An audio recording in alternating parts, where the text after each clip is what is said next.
just heard your words. Help us to go out and live accordingly and to listen to the ways that the Spirit is moving us and breathing in us in all that we do. Amen.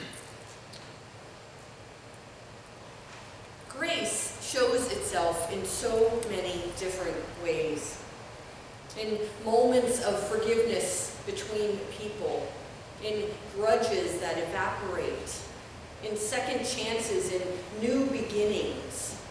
I think that if you thought about it, you could think of a time when you have witnessed grace, when you have offered grace, when you have been given grace. It's beautiful when we pull it off, isn't it? But the most amazing picture of grace is the grace that God offers each and every one of us. But maybe I'm jumping ahead. Maybe we should first consider what we mean by the word grace. This word we throw around oftentimes quite casually as Christians. Show a little grace, we may say. Or think about how many times we hear pastors use the word grace in their prayers. They say things like, show us your grace, God. Do we really know what grace is? Or how big it is? In Hebrew, the word for grace is chen, which derives from the word shoresh, meaning favor or mercy and kindness and graciousness. Sounds rather sublime and gentle, doesn't it? I assure you that grace is not. I think that sometimes we confuse mercy and grace. So I want to take a moment to distinguish those two if I can. Mercy is not getting what you deserve. So as an example, if I treat you really poorly, if I yell at you and make you feel badly about yourself, you would have every right to say something hurtful to me. I would deserve that. Mercy is not doing that. Not giving me what I deserve. But grace goes one step further than that. Grace is when I not only don't give you what you deserve, yelling back at you in this case, or giving you the cold shoulder. Grace says, I forgive you. I give you another chance. I still love you. I won't hold a grudge against you. I want to be in relationship with you. Grace gives you something good even when you deserve something bad. Grace gives you something good, even when you deserve something bad. Grace is often something you don't expect, you don't deserve, and oftentimes you don't even know what to do with. And the grace of God is something vaster, I think, than our minds can begin to comprehend or imagine. Have you felt the grace of another person? Have you ever really known and felt the power of God's grace? The woman in our scripture reading this morning felt the power of grace.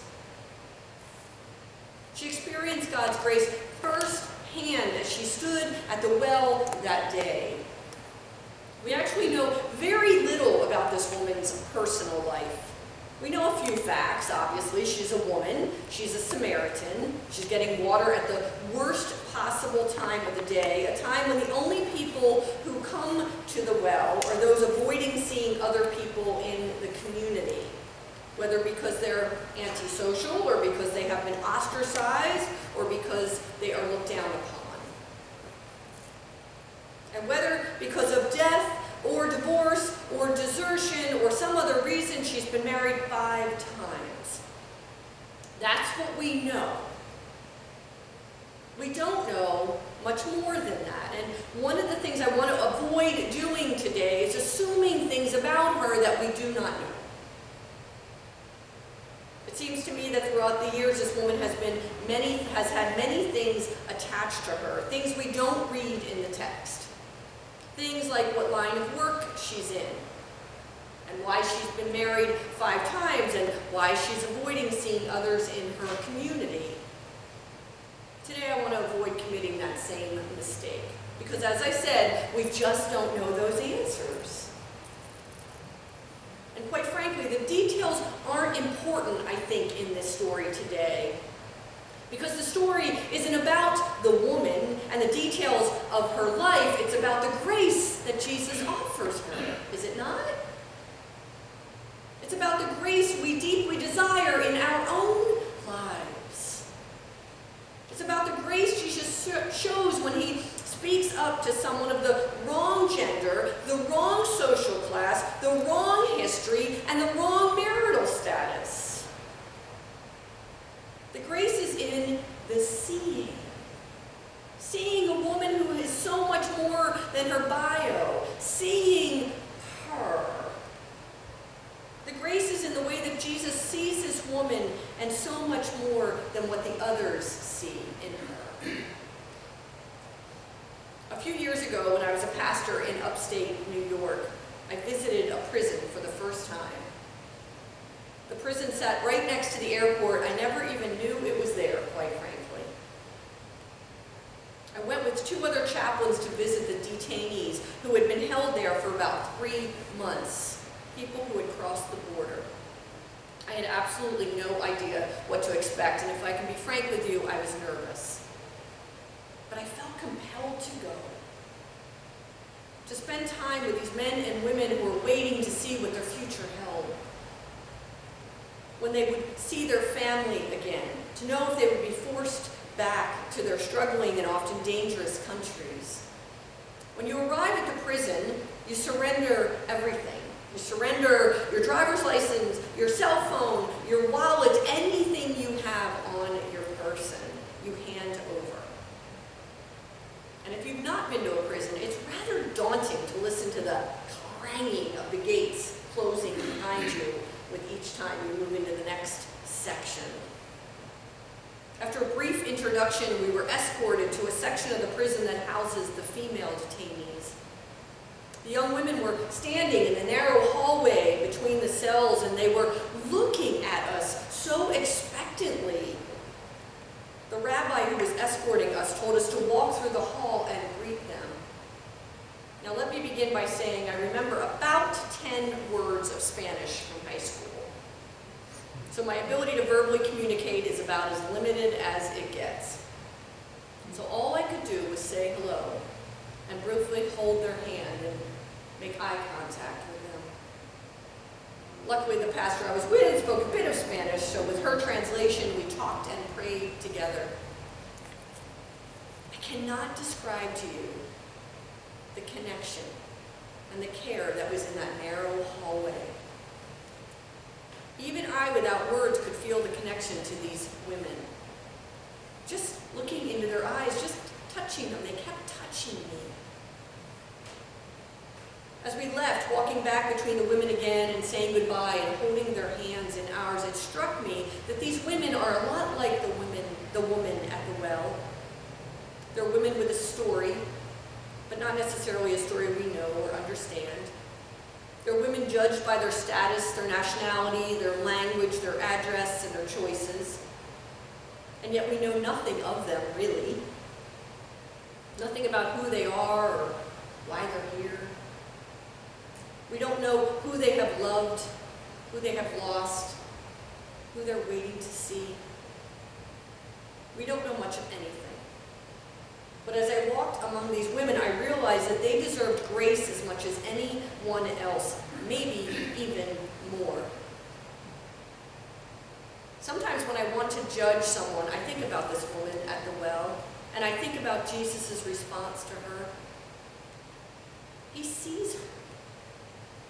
He really sees her.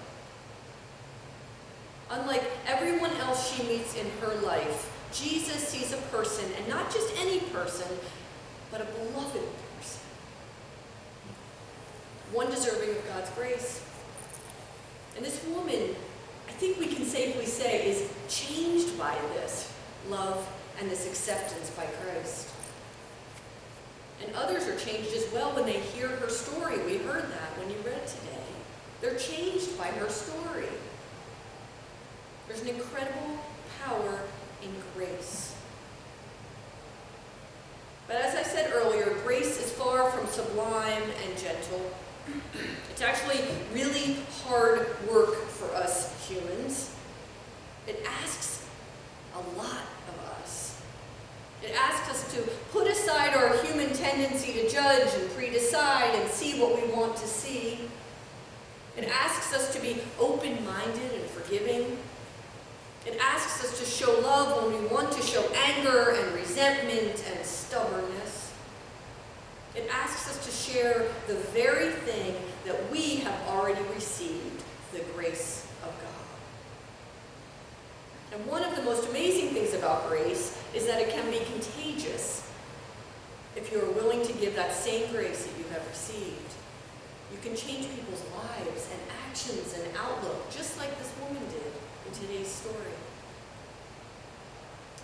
My very favorite hymn is Come Thou Font. Every time I sing verse number 3, I cry. Every single time. I'll remind you of the words. Oh, to grace, how great a debtor daily I'm constrained to be. A debtor to grace. That's us. That's you and me. Every single day we are indebted to God. Indebted because He's willing to give us something good, amazing really, even when we have done so many horrible things. And that debt to God reminds us that we are indebted to one another. That God's grace isn't something we just hold on to and relish. It's something we experience and share. And some days that can seem like a huge debt and a huge undertaking. But here's the thing. The gift of grace from Jesus is with us every single day. It's so all-encompassing, so life-changing, so mind-blowing, and all around oozing with love, so free, no strings attached, that we have to ask ourselves why we ever thought that debt felt heavy. Because in reality, it's weightless. This free gift of God's grace is absolutely weightless. Instead of weighing us down, God's grace actually buoys us up. God's grace says, no matter what your history or your story or your choices, I choose to love you. God's grace says, you are more to me than anything else in this world. And then God's grace says, now go and do likewise. This is the work of faith. It's God's call in our life. Go and do likewise. Let's pray.